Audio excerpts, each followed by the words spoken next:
او کسیب ایک مثال ہو گئی. اب دوسری مثال دے رہے ہیں او کسیب من السماء فیہ ظلمات ورعد وبرق. یا ان کی مثال ایسی ہے کہ آسمان سے ایک زوردار بارش آئی جس کے اندر بادل بھی ہے، ظلمت بھی ہے اور بجلی بھی ہے، بجلی کی کڑک بھی ہے.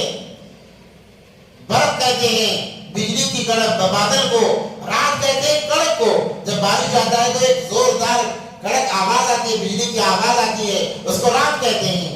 وہ برق یجعلون اصابعهم. جب یہ چیزیں ہوتی ہیں تو وہ اپنے انگلیوں کو کانوں میں ڈال لیتے ہیں. یجعلون اصابعهم فی آذانہم من الصواعق حذر الموت. تاکہ ہم اس موت کے خوف سے وہ اپنے انگلیوں کو کانوں میں ڈال لیتے ہیں تاکہ ہم موت سے بچ جائیں، ہم موت سے بچ جائیں. گویا ان کی مثال ایسی ہے کہ ایک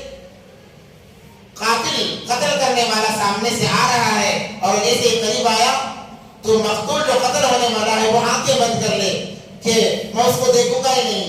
کیا اس کے آنکھیں بند کرنے سے وہ قتل کرنا چھوڑ دے گا؟ وہ تو قتل کرنے کے لیے آیا ہے، وہ تو ختم کرنے کے لیے آیا ہے. اس کا آنکھیں بند کر لینا اس کو ختم کرنے سے نہیں روکتا. تو یہاں پر یہ بتایا جا رہا ہے کہ ان کا کانوں میں انگلیاں ڈال لینا بجلی کی کڑک کی وجہ سے، بادل کی کڑک کی وجہ سے ان کے کانوں میں انگلیاں کو ڈال لینا ان کو موت سے نہیں بچا سکتا. وَاللَّهُ مُحِيطٌ بِالْكَافِرِينَ. اللہ تبارک و تعالیٰ ان کو گھیرے بھی ہے، یہ اللہ کے گھیرے میں ہیں. یہ سمجھتے ہیں کہ ہمیں کوئی کچھ کرنے والا نہیں ہے، ہماری باتیں ہمارا راز ظاہر ہونے والا نہیں ہے، جس کی وجہ سے نفاق کا معاملہ کرتے ہیں. تو اللہ فرمانے کو وَاللَّهُ مُحِيطٌ بِالْكَافِرِينَ. اللہ تبارک و تعالیٰ کافرین کو ایسے لوگوں کو گھیرے ہوئے ہیں، وہ اللہ کے گرد میں ہیں. يَكَادُ الْبَرْقُ يَخْطَفُ أَبْصَارَهُمْ كُلَّمَا أَضَاءَ لَهُم مَشَوْا فِيهِ. يَكَادُ الْبَرْقُ يَخْطَفُ أَبْصَارَهُم. جب بجلی کی کڑک ہوتی ہے، روشنائی ہوتی ہے، انہیں راستہ نظر آتا ہے تو چلنے لگتے ہیں. كُلَّمَا أَضَاءَ لَهُم مَشَوْا فِيهِ. تو اس روشنائی میں چلنے لگتے ہیں. وَإِذَا أَظْلَمَ عَلَيْهِمْ قَامُوا. اور جب وہ روشنائی ختم ہو جاتی ہے تو وہی کہ وہیں کھڑے ہو جاتے ہیں. وَلَوْ شَاءَ اللَّهُ لَذَهَبَ بِسَمْعِهِمْ. اللہ تبارک و تعالیٰ چاہتے تو ان کی سماعت یعنی ان کا سننا چھین لیتے، وہ ابصارہم ان کی بصارت چھین لیتے. ان اللہ علی کل شیء قدیر. کیونکہ یقیناً اللہ تبارک و تعالیٰ ہر چیز پر قادر ہیں.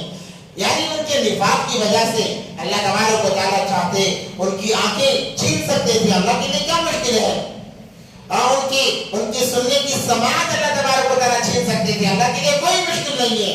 مگر اللہ تبارک و تعالیٰ نے ہر ایک کو ڈیل دے رکھی ہے، ایک موقع دیا ہے، اور وہ موقع موت سے پہلے تک ہے. انسان کی جب تک سانسیں ہیں اسے موقع ہے، چاہے وہ اچھائی کرے یا برائی کرے. جب انسان کی سانسیں ختم کے قریب آ جائیں گی موقع ختم ہو جائے گا. اب اس کے لیے توبہ کا دروازہ بند ہو جائے گا. اگر وہ توبہ کرنا بھی چاہے گا تو توبہ نہیں کر سکتا. ان اللہ علی کل شیء قدیر. اللہ تبارک و تعالیٰ فرما رہے ہیں یقیناً اللہ ہر چیز پر قادر ہے. اللہ جو چاہے کر سکتے ہیں.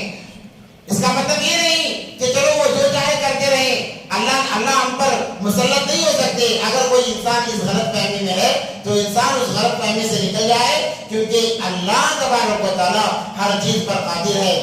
اب اس کے بعد اللہ تبارک و تعالیٰ ان تمام گروہوں کو یعنی ایمان والوں کو، کافروں کو اور منافقین کو دعوت دے رہے ہیں توحید کی طرف، رسالت کی طرف اور آخرت کی طرف.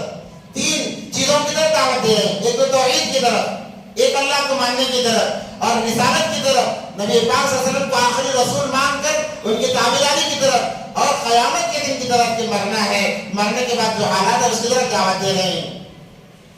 یہ دوسرا رکوع ہے. دوسرے رکوع کا کچھ حصہ پڑھ لیتے ہیں. اس کے بعد میں جنت کی نعمتوں کا تذکرہ، جو اس بات کو اپنا لیتے ہیں ان کے لیے جنت کی نعمتوں کا تذکرہ. اللہ کون سی نعمتیں کہ وہ تذکرہ ہے وہ انشاءاللہ اگلے ہفتے دیکھیں گے. یا ایھا الناس اعبدوا ربکم الذی خلقکم والذین من قبلکم لعلکم تتقون. اے لوگوں، یہاں پر اللہ تبارک و تعالیٰ ناس یا ایھا الناس کہہ رہے ہیں. یا ایھا الناس جب آتا ہے یہ تمام مجموعے کے لیے آتا ہے. یا ایھا الذین آمنوا ایمان والے کے ساتھ خاص ہے، مگر یا ایھا الناس کا جب تذکرہ آتا ہے تو اس کے اندر تمام انسانیت آ گئی، کیونکہ اس سے پہلے 3 طبقے کا ذکر گزرا، ایمان والوں کا، کافروں کا اور منافقین کا، تو یہ 3 طبقے ہو گئے، تو اس میں ہر کوئی شامل ہو گیا۔ تو اللہ تبارک و تعالیٰ یہاں پر ناس کا تذکرہ لا رہے ہیں، یا ایھا الناس اعبدوا ربکم، اے لوگو تم اللہ کی عبادت کرو، ایک اللہ کی عبادت کرو، توحید کی طرف دعوت دی جا رہی ہے۔ الذی خلقکم، وہ اللہ کون ہے؟ جس نے تمہیں پیدا کیا ہے۔ الذی خلقکم والذین من قبلکم، اور تم سے پہلے لوگوں کو بھی پیدا کیا۔ یہ نہیں کہ بس تمہیں پیدا کیا ہے، تم سے پہلے لوگ ایسے ہی پیدا ہو گئی اور انہیں پیدا کرنے والا کوئی اور ہے، یہ خیالات دل میں نہ آئے، یہ شکوک و شبہات ہمارے دلوں میں نہ آئے۔ اللہ اس کی وضاحت فرما رہے ہیں، یا ایھا الناس اعبدوا ربکم الذی خلقکم والذین من قبلکم، اے لوگو تم ایک اللہ کی عبادت کرو، اس کی عبادت میں کسی کو شریک نہ کرو، کسی کو، اور عبادت میں شرکت اللہ کو بالکل پسند نہیں ہے۔ عبادت کے اندر شرکت اللہ تبارک و تعالیٰ کو ہرگز پسند نہیں ہے۔ اسی لیے اللہ نے فرمایا ان اللہ لا یغفر ان یشرک بہ ویغفر ما دون ذلک لمن یشاء، اللہ اگر چاہے تمام چیزوں کو معاف کر سکتے ہیں سوائے شرک کے۔ جو انسان شرک کرتا ہے، اللہ کی عبادت میں کسی کو جوڑتا ہے، تو اللہ کہتے ہیں کہ میں اسے کبھی معاف نہیں کروں گا۔ اور میدان محشر میں 3 عدالتیں قائم ہوں گی، ایک کفر و شرک کی عدالت، ایک حقوق اللہ کی عدالت، ایک حقوق العباد کی عدالت، یہ 3 عدالتیں ہوں گی۔ ہر انسان کو ان 3 عدالتوں سے گزرنا پڑے گا، ہر انسان کو گزرنا پڑے گا۔ وہاں پر 2 عدالتوں کے اندر معافی نہیں ہے۔ ایک سب سے پہلے کفر و شرک کی جو عدالت ہے، وہاں پر کسی کی معافی نہیں ہے۔ انسان ساری زندگی اللہ اللہ کرتے، حج کرتے، روزہ، زکات، نماز، تمام چیزیں، تمام نیک عمل کرتے ہوئے جاتا ہے، جانے سے پہلے اگر شرک کر کے جاتا ہے، اللہ کی ساتھ کسی کو شریک کر کے جاتا ہے، اللہ کہیں گے اسے اس کے تمام اعمال کو غارت کر دیا جائے، اسے جہنم میں ڈال دیا جائے۔ اللہ معاف نہیں فرمائیں گے شرک کو، اور اس کے اندر تو بالکل معافی نہیں ہے۔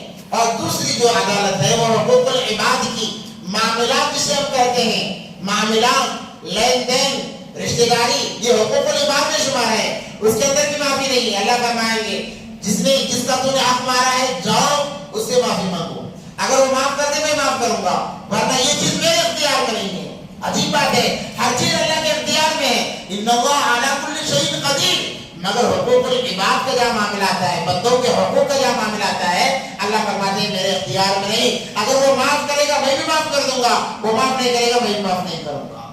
اور حقوق اللہ جو عبادتیں ہیں، اعمال ہیں، اللہ فرمائیں گے اگر میں چاہوں گا معاف کر دوں گا، چاہوں گا پکڑ کر دوں گا۔ اور اللہ تو غفور الرحیم ہے، اللہ انسان کو معاف فرمانے والے ہیں، وہ تو ارحم الراحمین ہے، ہر ایک پر رحم کرنے والے ہیں۔ تو یہاں پر کیا فرمایا؟ اعبدوا ربکم، اپنے رب کی عبادت کرو، کسی کو شریک نہ کرو اس کے ساتھ میں۔ الذی خلقکم، جانتے بھی وہ رب کون ہے؟ جس نے تمہیں پیدا کیا ہے۔ والذین من قبلکم، اور تم سے پہلے لوگوں کو پیدا کیا ہے۔ اب یہاں پر ایک بات ہے کہ اللہ نے کہا تمہیں پیدا کیا اور تم سے پہلے لوگوں کو پیدا کیا، کیا اس کے بعد جو لوگ آئیں گے ان کو اللہ نے نہیں پیدا کیا؟ تو مفسرین اکرام فرماتے ہیں، حضرت تقی عثمانی صاحب رحمۃ اللہ علیہ اپنی کتاب میں لکھتے ہیں کہ اس سے مراد یہ نہیں کہ اس کے بعد کے لوگوں کو اللہ پیدا نہیں کرے گا۔ جتنی قومیں آئیں، جتنے نبی آئے، ہر نبی کی ایک قوم تھی، تو اللہ صحابہ سے فرما رہے ہیں تم سے پہلے لوگوں کو، یعنی تم سے پہلے جتنے انبیاء آئے، جتنی قومیں آئیں، تمام کو اللہ نے پیدا کیا، کیونکہ حضرت محمد صلی اللہ علیہ وسلم آخری رسول ہیں، آخری نبی ہیں، ان کے بعد کوئی نبی نہیں ہے، کوئی رسول نہیں ہے۔ گویا قیامت تک جو آنے والی انسانیت ہے وہ آپ ہی کی امت میں ہے، وہ آپ ہی کی امت ہے، آپ ہی کی امت میں شامل ہے۔ تو اب اس کے لیے الگ سے جملہ کہنا کہ آپ کے بعد کے لوگوں کو بھی میں اللہ پیدا کرنے والا ہے، اس کی کوئی ضرورت نہیں ہے۔ اس امت سے مراد تمام انسانیت آ گئی، اب اس کے لیے الگ جملے کو کہنا کوئی ضروری نہیں ہے۔ تو تم سے پہلے کو بھی اللہ نے پیدا کیا، تمہیں بھی پیدا کیا، تم سے پہلے جو لوگ گزرے ہیں ان کو بھی اللہ نے پیدا کیا، لعلکم تتقون، تاکہ تم سمجھدار بن جاؤ، عقل مند بن جاؤ۔ الذی جعل لکم الارض فراشا، اللہ وہ ہے جس نے تمہارے لیے زمین کو فرش بنایا. فراش کہتے ہیں فرش کو، اور بستر کو بھی کہتے ہیں. والسماء بناء، اور آسمان کو چھت بنایا. زمین کو فرش بنایا اور آسمان کو چھت بنایا. الذی جعل لکم الارض فراشا والسماء بناء، اللہ وہ ہے جو جس نے تمہارے لیے تمہاری راحت کو مد نظر رکھتے ہوئے زمین کو فرش بنا دیا تاکہ جہاں چاہو تم رہو، آرام کرو. تو انسان ایک زمین کے حصے پر آرام کرتا ہے، ایک زمین کے حصے پر چلتا پھرتا ہے، ایک زمین کے حصے پر اپنے کام کاج کر کے روزی کماتا ہے. تو یہ بڑا فرش ہو گیا. فرش اس لیے کہا کہ بستر جسے کہتے ہیں، فرش کو بستر بھی کہتے ہیں. تو انسان بستر میں آرام کرتا ہے. تو اس سے مراد یہی ہے کہ ایک تو تم آرام کرتے ہو، اور غذا کا حاصل کرنا وہ بھی آرام کا ذریعہ ہے، روزی کا حاصل کرنا وہ بھی ایک آرام کا ذریعہ ہے، اور چلنا پھرنا، اللہ کی نعمتوں، اللہ کی قدرت کو دیکھنا وہ بھی ایک آرام. انسان تفریح کے لیے جاتا ہے، نظاروں کو دیکھتا ہے تو اس کا دل خوش ہوتا ہے، اسے راحت ملتی ہے، سکون ملتی ہے. تو فرش کہتے ہیں سکون کی جگہ کو. تو اللہ نے فرمایا کہ زمین کو ہم نے تمہارے لیے فرش بنایا اور آسمان کو چھت بنایا. آسمان کو چھت بنایا تاکہ تمہارے لیے وہ سایہ کرتا رہے اور بہت ساری چیزیں تمہیں میسر کرتا رہے. تو دھوپ کے اوقات میں کبھی سائبان آتے ہیں، بارش کے ذریعے سے کبھی نعمتیں مل جاتی ہیں. تو آسمان کو چھت بنایا.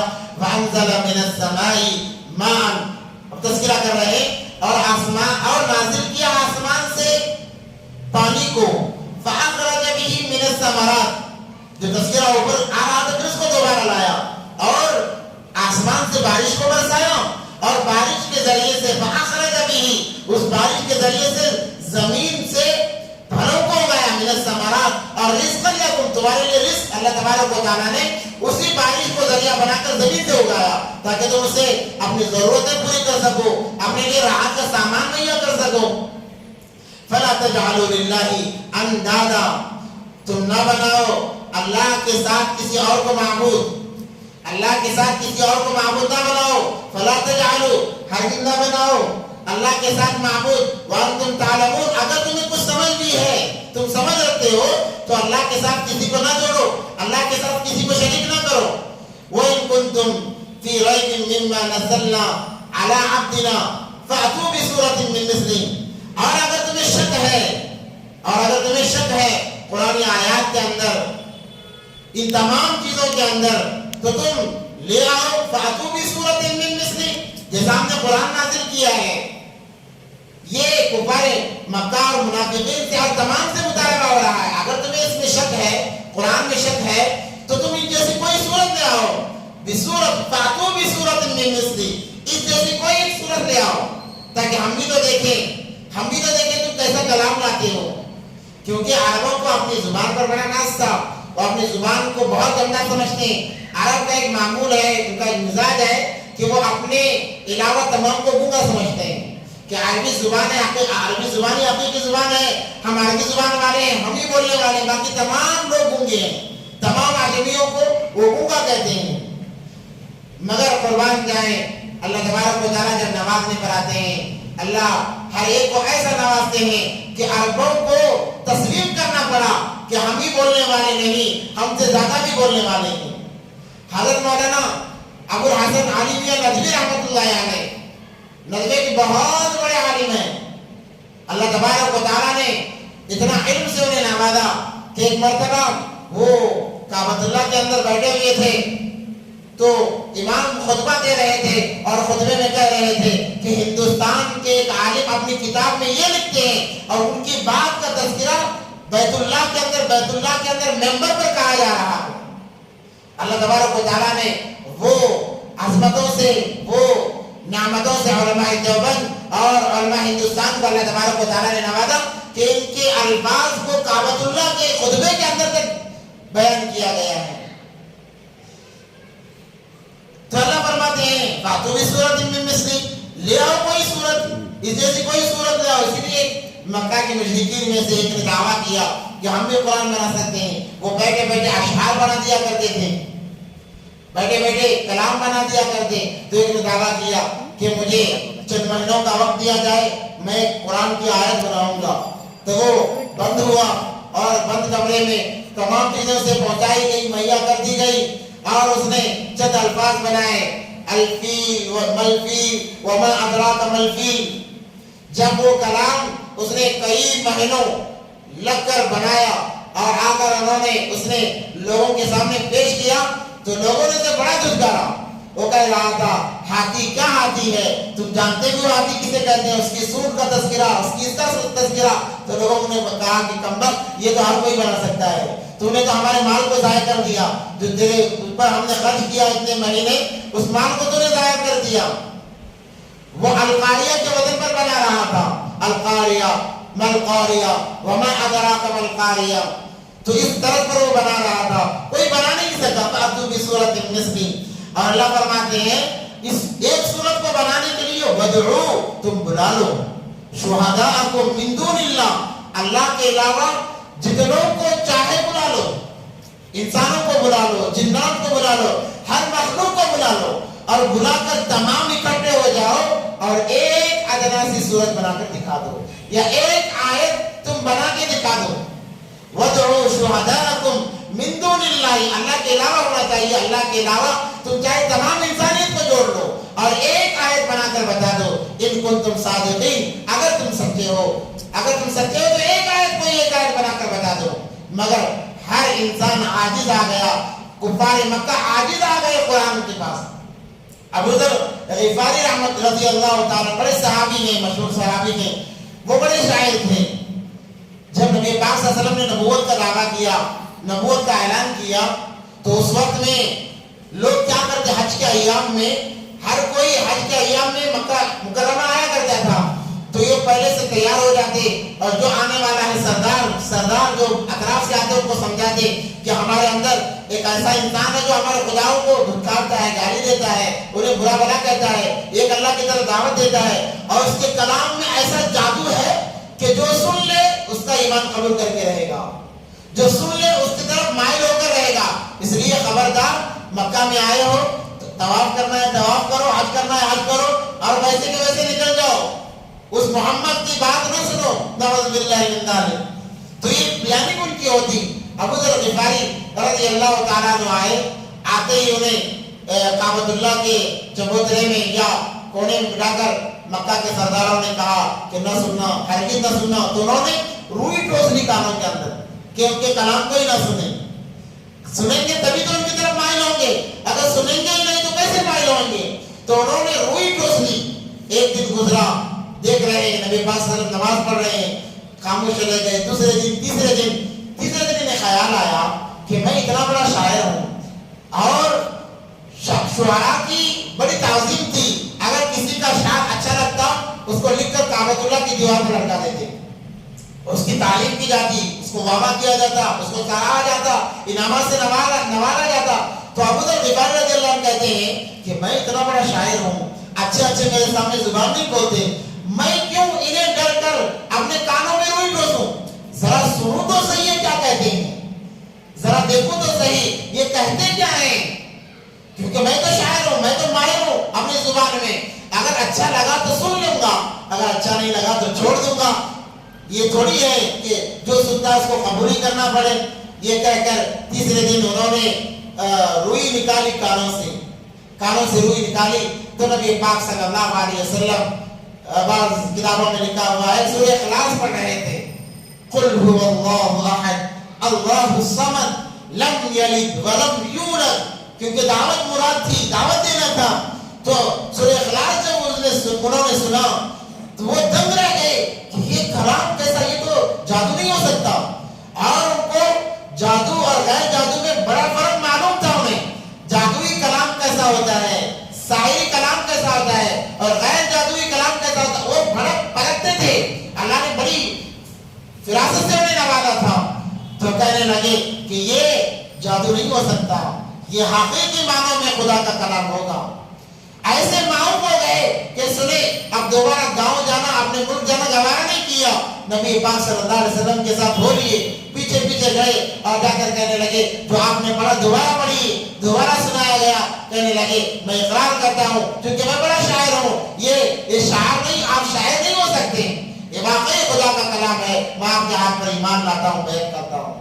وہ ایمان لائے اور اعلان بھی کیا اپنے ایمان کا اور چلے گئے. جا کر ان کے سردار تھے، وہ ایک آدمی ایک قبیلے کا بلکہ ایک پورے شہر کے ایمان لانے کا ذریعہ بنے. حضرت ابو ہریرہ رضی اللہ تعالیٰ عنہ بھی انہی کی دعوت پر ایمان لائے ہیں، جن سے 5000 سے زائد حدیثیں پر جن کو روایت کیا حضرت ابو ہریرہ رضی اللہ تعالیٰ عنہ نے. امت کو کتنا بڑا نفع ملا ایک آدمی کے ذریعے سے. ایک آدمی کے ذریعے سے اللہ تبارک و تعالیٰ نے پورے قبیلے کو ایمان میں داخل کرایا، جس کے اندر پیش حضرت ابو ہریرہ رضی اللہ تعالیٰ عنہ اور بھی دیگر صحابہ ہیں. تو کتنا بڑا خیر کا کام. اور یہ سردار بھی تھے، انہوں نے جا کر اعلان کیا دیکھو میں نے دین حق کو قبول کیا ہے، اگر تم مجھے سردار مانتے ہو، میرے بتائے ہوئے طریقے پر چلنا چاہتے ہو، جو میں کہوں گا تمہیں بھی کہنا پڑے گا. تو لوگ کیونکہ بڑا مانتے تھے اور اسی لیے میں نے جمعے میں بھی کہا تھا کہ جو بڑا ہوتا ہے چھوٹا اس کے بڑے کے دین پر ہوتا ہے. جیسا بڑا چلے گا چھوٹا ویسے چلے گا.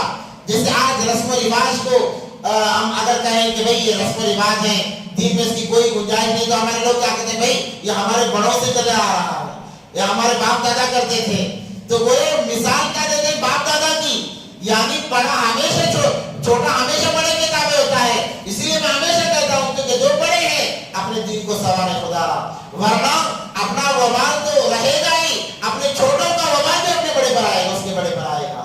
اس لیے بڑے جو ہوتے ہیں اپنے ایمان کی بہت زیادہ فکر کرنی چاہیے. اور اگر کسی چھوٹا بڑے کو دیکھ کر صحیح راستے پر آ گیا تو اس کے راستے پر آنے کی وجہ سے اللہ بڑے کو اور مقام دیں گے، اس کے اور درجات کو بلند کریں گے. جتنا چھوٹے عمل کرتے رہیں گے ان کے بڑوں کو وہ ثواب خود بخود ملتا رہے گا، خود بخود ملتا رہے گا. دونوں چیزوں میں اگر نافرمانی میں گمراہی میں چھوٹے حد سے بڑھ گئے وبال ان کو بھی ملتا رہے گا. اس لیے والدین کے بارے میں کتابوں میں آتا ہے کہ ماں باپ کو چاہیے کہ اپنے بچوں کے ایمان کی فکر کریں، ایمان کی فکر کریں. اگر ان کے ایمان کی فکر ماں باپ نے نہیں کی تو کل قیامت کے لیے مقدمہ دائر کریں گے، اللہ کے سامنے کہیں گے آپ نے ایمان کی فکر کی، انہوں نے ہمارے ایمان کی فکر نہیں کی. اور باپ مر گیا، بچہ نافرمان ہے، باپ مر گیا، دنیا میں رہتے ہوئے باپ نے بچے کو نافرمانی سے نہیں روکا، غلط کاموں سے نہیں روکا، تو مرنے کے بعد بھی جو بچہ گناہ کرتا رہے گا ایک حصہ وبال کا باپ کو ملتا رہے گا، کیونکہ اس نے زندگی میں زندہ رہتے ہوئے اپنے بچوں کو نہیں روکا، اپنے بچوں کے ایمان کی فکر نہیں کی، اعمال کی فکر نہیں کی. مرنے کے بعد بھی نافرمان اولاد کا وبال ایک حصہ باپ کو ملتا رہے گا قبر کے اندر. اسی لیے حدیث میں آتا ہے 7 سال کی عمر میں نماز کا حکم کرو، 10 سال کی عمر میں نہ پڑھنے پر مارو تاکہ ڈر سے پڑھ لیں. 7 سال سے آپ عادت ڈالو گے، 10 سال بچہ بالغ ہوتا ہے 15 سال میں، 15 سال میں بالغ ہوتا ہے، بچی 12-13 سال میں بالغ ہوتی ہے، تب تک انہیں عادت پڑ جائے گی، اب وہ نماز کے عادی بن جائیں گے. اگر ہم نے یہ کام نہیں کیا تو ان کی گناہ کا وبال، اگر اسے جو بھی گناہ کیا ہو، زنا کیا ہے زنا کا وبال باپ کو ملے گا، حرام کاری کی ہے حرام کمائی کمایا ہے اس کا وبال باپ کو ملے گا، اور یہ سلسلہ مرنے کے بعد بھی چلے گا. اس لیے چھوٹے ہمیشہ بڑوں کے دین پر ہوا کرتے ہیں. اس لیے بڑوں کو چاہیے کہ وہ اپنے دین کی اپنے ایمان کی فکر کریں تاکہ ان کے چھوٹے بھی گمراہی سے بچ جائیں، نافرمانی سے بچ جائیں. اللہ سے دعا کہ اللہ ہم تمام کو باتوں پر عمل کی توفیق عطا فرمائے. اللهم لك الحمد لك الشكر يا الله. اللهم صل على سيدنا محمد وعلى ال سيدنا محمد وبارك وسلم.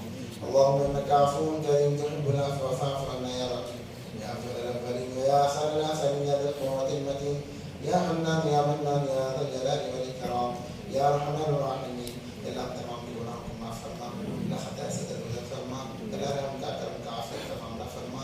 اللہ تیرے قرآن کی نسبت پر ہم جڑے ہیں، ہماری زندگی کو قبول فرما، اس دن کو اللہ مقبول عطا فرما، قبولیت سے نواز دے. یا اللہ اس سلسلے کو جاری و ساری فرما. یا اللہ اے اللہ اتنی دیر سے اللہ جتنے بھی احباب بیٹھے ہیں ان کے بیٹھنے کو قبول فرما. یا اللہ اس بیٹھنے کو ذریعہ بنا کر ان کے ساتھ میں ہدایت کے معاملے فرما. یا اللہ مغفرت کے معاملے فرما، ان کے محرومین کے ساتھ میں مغفرت کے معاملے فرما، ان کے تمام جائز مرادوں کو پورا فرما. یا اللہ تمام انسانوں کو اللہ تیرے دین سے جڑنے کی اللہ توفیق عطا فرما، تیرے نبی پاک صلی اللہ علیہ وسلم کی سنت سے جڑنے کی اللہ تمام کو توفیق عطا فرما۔ اے اللہ اس معاملے میں جو بھی کوتاہیاں اے اللہ تیرے کلام کو سمجھانے میں لغزشیں ہوئی ہیں اللہ اس کو معاف فرما۔ اے اللہ کہنے والا بھی محتاج ہے، رسمنے والے بھی محتاج ہیں۔ اے اللہ منشا یہی ہے کہ اللہ ایمان پر ہمارا خاتمہ ہو، ہمارے منشا میں کامیابی عطا فرما، جو مانگا عطا فرما، جو مانگنے سے رہے گا اس کو عطا فرما۔ اے اللہ جو آپ نے کرم سے اپنے حبیب سرور کو حضرت محمد مصطفیٰ صلی اللہ علیہ وسلم نے قبول فرما۔ آمین یا رب العالمین۔ جزا اللہ محمد صلی اللہ علیہ وسلم برحمتک یا ارحم الراحمین۔